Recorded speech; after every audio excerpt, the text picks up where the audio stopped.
നമസ്കാരം, ഞാൻ അഡ്വക്കേറ്റ് നെൽസൺ തോമസ്. മമ്മൂട്ടി വിവാദമെല്ലാം അവസാനിച്ചിരിക്കുകയാണ്. കെ റഫീഖിനെ മമ്മൂട്ടി പരസ്യമായി ശാസിച്ചത് കേരളത്തിലെ ജനങ്ങൾക്ക് വളരെയേറെ വിഷമമുണ്ടായി. ആ സമയത്ത് തന്നെ ജനങ്ങൾ അത് പ്രതികരിച്ചു. കേരളത്തിലെ ഏറ്റവും ആരാധ്യനായിരുന്ന മമ്മൂട്ടിക്ക് പോലും പൊതുജന മധ്യത്തിൽ ആക്ഷേപം നേരിടേണ്ടി വന്നു. മമ്മൂട്ടി അദ്ദേഹത്തോട് മാപ്പ് പറയുകയുണ്ടായി. പിണറായി വിജയൻ കെ റഫീഖിനെ കണ്ട് തന്റെ കുടുംബത്തോടൊപ്പം തന്നെ അദ്ദേഹത്തെ ആശ്വസിപ്പിക്കുന്നത് നമ്മൾ കാണാനിടയായി. എന്നാൽ ഒരു കാര്യം വളരെ വ്യക്തമാണ്. മമ്മൂട്ടി പിണറായി വിജയന് പഠിക്കാൻ ശ്രമിച്ചപ്പോൾ ജനങ്ങൾ അതിനെ നിഷേധിച്ച അതേ മനോഭാവത്തിൽ തന്നെയാണ് പിണറായി വിജയൻ ഓരോരുത്തരോട് പ്രതികരിക്കുമ്പോഴും ഇത്തരത്തിലുള്ള മനോഭാവം ശരിയായ ഏർപ്പാടല്ല. ഞാൻ സംസാരിച്ച് അവസാനിപ്പിച്ചല്ലേ അനൗൺസ് ചെയ്യുന്നത്. സംസാരിച്ച് അവസാനിപ്പിച്ചത് കേരളത്തിലെ ജനങ്ങൾക്കുള്ളത് എന്ന് മനസ്സിലാക്കണം. LDF ഗവൺമെന്റിന്റെ മുഖച്ഛായ തന്നെ മാറുന്നത് ഒന്നാം പിണറായി ഗവൺമെന്റ് രണ്ടാം പിണറായി ഗവൺമെന്റിലേക്ക് വരാൻ കാരണമായി തീർന്നത് നമുക്കറിയാം. കേരളത്തിൽ കൊറോണയുടെ വലിയൊരു പ്രതിസന്ധി ഉണ്ടായിരുന്നു. ആ പ്രതിസന്ധി പരിഹരിക്കുന്നതിന് വേണ്ടി ആരോഗ്യ മേഖലയിൽ ഒരു ഉണർന്ന പ്രവർത്തനം, ഒരു കോർഡിനേഷൻ ഉണ്ടായതിന്റെ ഫലമായിട്ടാണ്. അല്ലാതെ വലിയ മാജിക്കുകൾ ഉണ്ടായതുകൊണ്ടല്ല രണ്ടാം ഘട്ടമായി പിണറായി ഗവൺമെന്റ് ഉണ്ടായത്. അത് ഓർത്തുകൊണ്ട് മൂന്നാം ഘട്ടത്തിലേക്ക് വരുമെന്നുള്ളതിന് വലിയ PR വർക്കുകളൊക്കെ നടന്നുകൊണ്ടിരിക്കുക.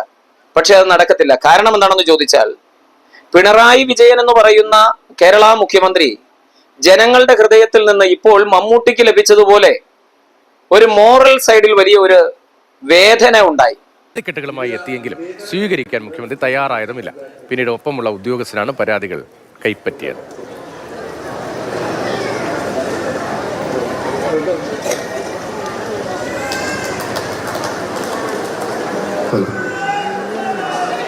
പ്രിയപ്പെട്ടവരെ, നമ്മുടെ ഈ കുമ്പിച്ചൽ കടവിൽ നിന്ന് അതിൽ രാഷ്ട്രീയം ഉണ്ടായിരുന്നില്ല, മതമുണ്ടായിരുന്നില്ല, ജാതി ഉണ്ടായിരുന്നില്ല. ആരെയാണ് അപമാനിച്ചതെന്ന് പോലും അറിയില്ല ജനങ്ങൾക്ക്. ഒരാളോട് മമ്മൂട്ടി രൂക്ഷമായി സംസാരിച്ചു. ആ രൂക്ഷമായി സംസാരിച്ചതിന് സോഷ്യൽ മീഡിയയിൽ നിന്ന് തക്കതായ പ്രതിഫലം അദ്ദേഹത്തിന് ലഭിച്ചു. ഒരു മഹാനടനാണെങ്കിലും അദ്ദേഹത്തിന് ശക്തമായ സോഷ്യൽ മീഡിയ പ്രതികരണങ്ങൾ ഉണ്ടായി. ഞാനും അതിൽ അദ്ദേഹത്തിനെതിരായി തന്നെയാണ് പ്രതികരിച്ചത്. കാരണം എന്താണെന്ന് ചോദിച്ചാൽ, മനുഷ്യത്വമില്ലാത്ത വാക്കുകളായി പോയി. അദ്ദേഹത്തെ സ്വകാര്യമായി ശാസിക്കേണ്ടതിന് പകരം പരസ്യമായി ശ്വാസിക്കുകയാണ്. ഇതേ പരസ്യ ശാസനകളാണ് പിണറായി വിജയൻ ആരോടൊക്കെ ചെയ്തത്. ഒരു ബ്ലോക്ക് പഞ്ചായത്ത് മെമ്പറോട് ഒരു സെൽഫി എടുക്കാൻ നേരം, അതോടൊപ്പം തന്നെ കൊറോണ സമയത്ത് ഒരു കുട്ടി സാനിറ്റൈസർ കൊടുക്കാൻ വേണ്ടി നിന്നപ്പോ ഒരു സ്ത്രീ സാനിറ്റൈസർ കൊടുക്കാൻ നേരം അവർക്ക് ആക്ഷേപിച്ച് കൈതട്ടി മാറ്റിയത്. അതോടൊപ്പം തന്നെ ഒരു പ്രാവശ്യം ഏതോ ഒരു ഗവൺമെന്റ് ഉദ്യോഗസ്ഥനായിരുന്നു എന്ന് തോന്നുന്നു, ഇദ്ദേഹത്തിന്റെ പ്രസംഗം നല്ലതാണെന്ന് പ്രകീർത്തിക്കാൻ തുടങ്ങിയപ്പോൾ അത് വേണ്ട എന്ന് പറഞ്ഞ് അദ്ദേഹത്തെ അപമാനിച്ചത്. അതുപോലെ തന്നെ പിണറായി വിജയൻ സ്റ്റേജിൽ കയറിയാൽ ഉടൻ മൈക്കിന് പോലും അദ്ദേഹത്തെ ഭയമാണ്. മൈക്ക് തന്നെ ഇരുന്ന് വിറയ്ക്കും. അപ്പോ മൈക്കിനോട് ആക്ഷേപിക്കും, മൈക്ക് ഓപ്പറേറ്ററെ ആക്ഷേപിക്കുന്നതൊക്കെ നമ്മൾ കേട്ടതാണ്. ഇപ്പൊ ഇത്തരത്തിലുള്ള മനുഷ്യത്വമില്ലാത്ത പെരുമാറ്റങ്ങളൊക്കെ നടന്നപ്പോൾ ഈ മമ്മൂട്ടിക്കുണ്ടായ അനുഭവം തന്നെയാണ് പിണറായി വിജയനോട് കേരളത്തിലെ ജനത്തിനുണ്ടായത് എന്നുള്ളതിനകത്ത് യാതൊരു മാറ്റവും.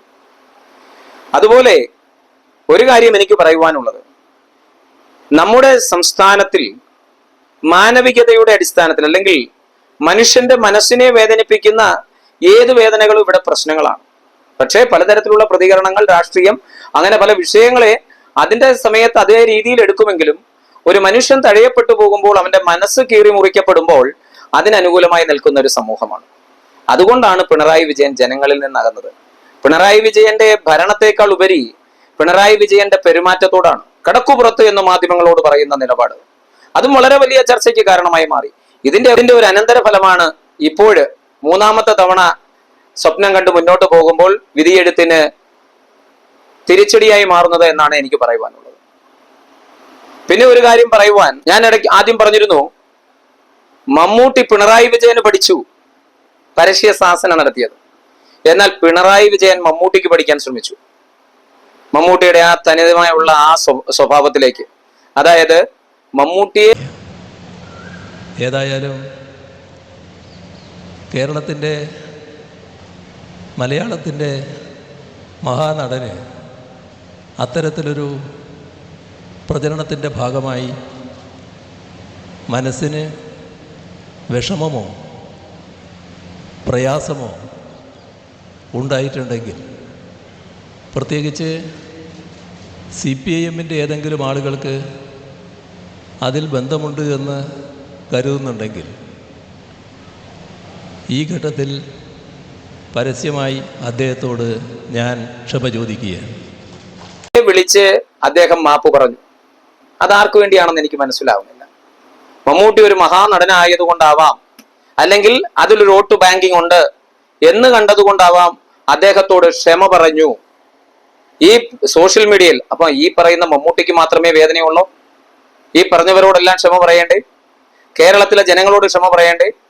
അപ്പോ ഇത്തരത്തിലുള്ള പിണറായി വിജയന്റെ ധാർഷ്ട്യത്തോട് എന്നാൽ എനിക്ക് അഭിമാനം തോന്നുന്നു. പല CPM-ന്റെ നേതാക്കന്മാരും അതിനകത്ത് അമർഷമുള്ളവരാണ്.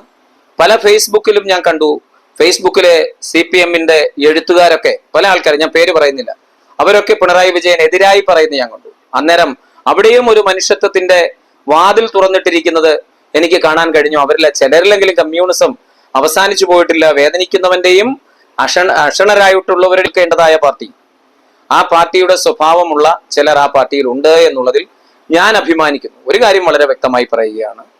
അപ്പൊ ഒരു കാര്യം നിങ്ങൾ മനസ്സിലാക്കണം, കേരളത്തിലെ ജനങ്ങളുടെ മനസ്സ് തള്ളിപ്പറയുന്നവനോടൊപ്പമല്ല, തള്ളിപ്പറയപ്പെടുന്നവനോടൊപ്പമാണ്. ആ മനസ്സാണത്. അതിനോടൊപ്പം തന്നെ ഒരു പോയിന്റ് കൂടെ പറഞ്ഞ് ഞാൻ നിർത്തുകയാണ്. KB ഗണേഷ് കുമാറിന്റെ ഇന്നലത്തെ വിഷയം അത്തരത്തിലൊരു പ്രശ്നമാണ്. യഥാർത്ഥത്തിൽ അവിടെ ഒരു കേസ് കേരളത്തിന്റെ ജനത്തിന്റെ മനസ്സിൽ നിന്ന് KB ഗണേഷ് കുമാർ മാഞ്ഞു പോയിട്ടില്ല. അദ്ദേഹം ചെയ്തത് കേരളത്തിലെ സ്ത്രീ സമൂഹം കണ്ടിട്ടുണ്ട്. അവരത് വിധിയെഴുത്തിന്റെ ഭാഗമാക്കി മാറ്റും. പക്ഷേ ഒരു വാക്കുകൊണ്ട് ഞാൻ കണ്ടു, ബിന്ദു മിനിസ്റ്ററോട് ഇന്ന് ചാനലുകാർ ചർച്ച ചെയ്തപ്പോൾ വളരെ ആമർശത്തോടു കൂടി അവർ പറഞ്ഞു, ഞാൻ ഇന്നലെ പ്രതികരിച്ചതല്ലേ, CPM-ന് ഒരു ധാർഷ്ട്യമുണ്ട്. ആ ധാർഷ്ട്യത്തിന്റെ ഭാഷയിൽ സംസാരിക്കുന്നത് ചാനലുകാരുടെ ഈ മര്യാദഘട്ട നിലപാട്. ബിന്ദു മിനിസ്റ്റർ റഫായി സംസാരിച്ചപ്പോൾ അവർ മൗനം പാലിച്ചു. എന്നാൽ കോൺഗ്രസിന്റെ നേതാക്കന്മാരുടെ ഇടയിൽ ഇവർ ചാട്ടുളി പോലെ കടന്ന് വാക്കുകൊണ്ട് പ്രകരം നടത്തുന്നവർ പിണറായി വിജയനെയും മറ്റുള്ള മന്ത്രിമാരെയും കാണുമ്പോൾ ചൂണ്ടുവിരൽ ചൂണ്ടിയാൽ അതിന്റെ അറ്റത്ത് കൊരുക്കപ്പെട്ടു പോയ തൊണ്ടയിൽ ചൂണ്ട കുരുങ്ങിയവരെ പോലെ, മീനിനെ പോലെയുള്ള അവസ്ഥയാണ് മാധ്യമപ്രവർത്തകരുടെ. ഇത്തരത്തിലുള്ള മാധ്യമപ്രവർത്തകരാണ് കേരളത്തിന്റെ ശാപമായി മാറുന്നത്. അഭിപ്രായത്തോട് ഉറച്ചു നിൽക്കുവാനും ആ അഭിപ്രായം ആൻസർ കിട്ടുന്നവരെ ചോദ്യം ചോദിക്കുവാനുള്ള തന്റെ ഇടമുള്ള ഒരു സംവിധാനം ഇല്ലാത്തിടത്തോളം ഏകപക്ഷീയമായ നിലപാടുകൾ തന്നെ കേരളത്തിൽ വിജയിക്കും. അതാണ് കമ്മ്യൂണിസത്തിന്റെ കരുത്തുവെന്ന് ഞാൻ വിശ്വസിക്കുന്നു. സ്വേച്ഛാധിപത്യ നിലപാടുകൾ, ആ സ്വേച്ഛാധിപത്യ ഭരണമാണ് ഇവിടെ നടക്കുന്നത്. അതിനൊരു മാറ്റം വരണമെന്നുണ്ടെങ്കിൽ ഒരു ജനാധിപത്യ സോഷ്യലിസ്റ്റ് മതേതരത്വ കാഴ്ചപ്പാടുകൾ മുറുകെ പിടിക്കാൻ കഴിയുന്ന ഒരു ഗവൺമെന്റ് വരട്ടെ എന്ന് ആശംസിക്കുന്നു. അത് കോൺഗ്രസ് തന്നെയാണ്.